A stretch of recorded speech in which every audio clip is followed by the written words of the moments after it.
This is a short introduction to AquaIMPACT project. It's funded by the European Union Horizon 2020 program.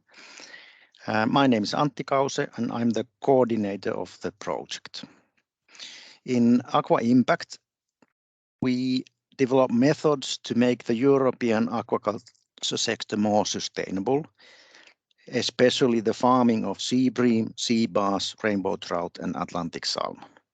And we develop methods for animal breeding programs, especially methods related to the use of genomic information and genomic selection.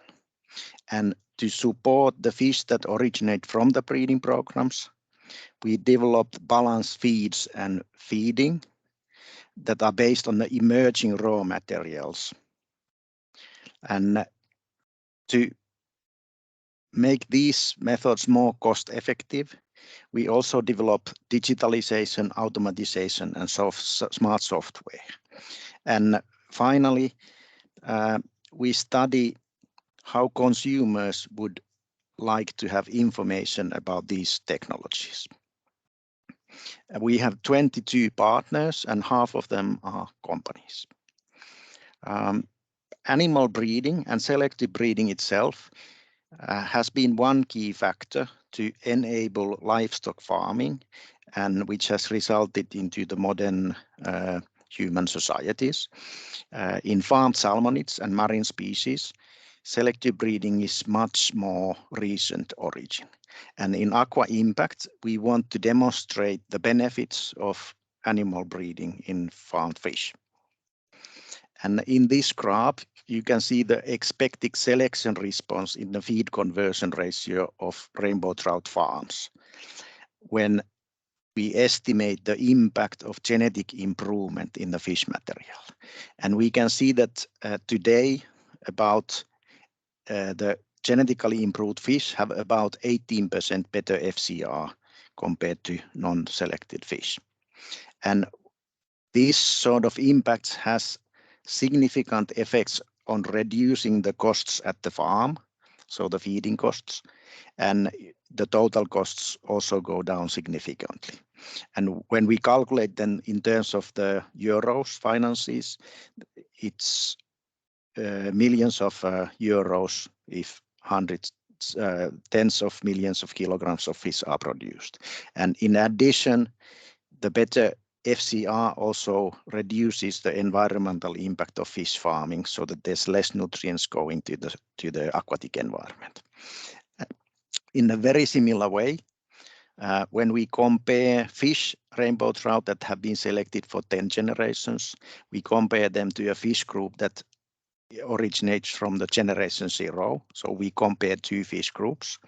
We notice that the FCR has improved around 17%, and also the fillet percentage has improved because it has been selected, and through the improved fillet percentage also the finances of the fish farms are improved significantly because there is more fillet to be sold from the aquaculture operations. And these type of genetic responses have been obtained through the traditional pedigree-based selective breeding, where we focus on the families, family structures, and individuals within the families. Genomic selection is a method that is implemented currently in the breeding programs, and using this method, we can make more accurate selection and also to include novel traits. One example is disease resistance. So if we have biosecure broodstock where we don't have a disease, at the same time we have a reference population somewhere else where we can make the link between the DNA profile of the fish and then the survival against the disease. Using this information, when we genotype the fish in broodstock, we are able to predict the breeding value for disease resistance and improve the disease resistance of the fish stock. And this genomic selection is currently the industry standard in animal breeding programs and becoming more common in aquaculture breeding programs. And in AquaIMPACT, we develop methods and fine-tune these methods so that they can be implemented in Europe for the 4 aquaculture species. This is our focus, very applied. An example is shown here for the resistance against the Flavobacterium columnare disease in rainbow trout. And on the left panel, you can see that if we use on the pedigree information, then the accuracy at which we can predict the genetic superiority of the fish is low. When we use the genomic information, genomic evaluation, the accuracy is increased by 16%. And if we in even more detail model the genomic structure of the fish, which may have QTLs, then the accuracy is improved even further.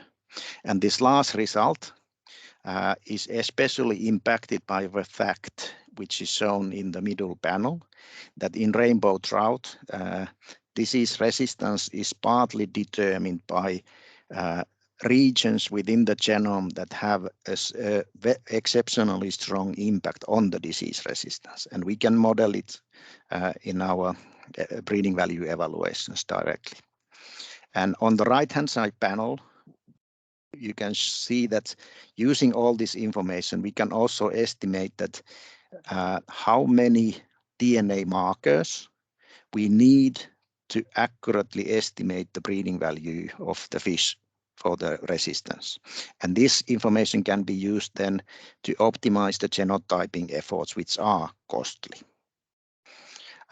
In addition that we study fish traits themselves, we also study the gut of the fish. And the fish gut has a diverse biota, microbiota, so it's an ecosystem in itself. And AquaIMPACT has shown that this microbiota is impacted by genetics and actually the selection programs, also by diets and feed additives and many other things.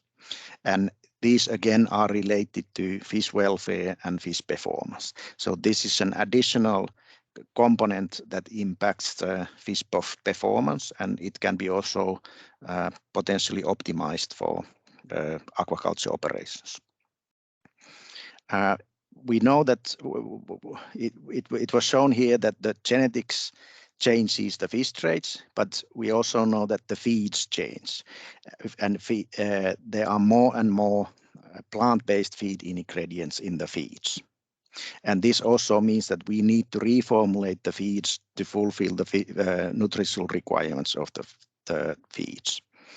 An additional thing is that once we change the fish traits related to feed utilization, like body composition and feed conversion ratio, then we can ask a question that does this itself change the nutritional requirements of the fish?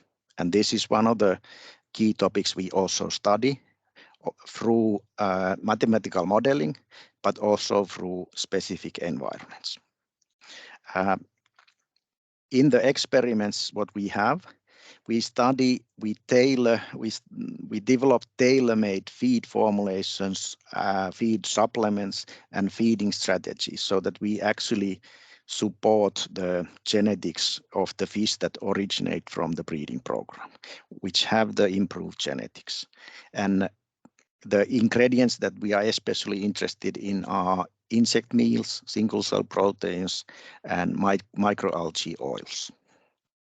And we relate the use of these into fish performance, the amount of waste that comes from aquaculture operations by large, and use of efficient resources, quality of the fish.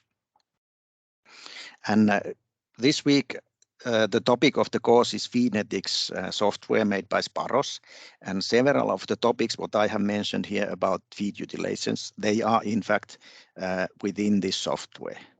And you will learn this week how to use the software and what is the logic behind it. And I wish you a good week and a good course. And this is all from me now. Thank you.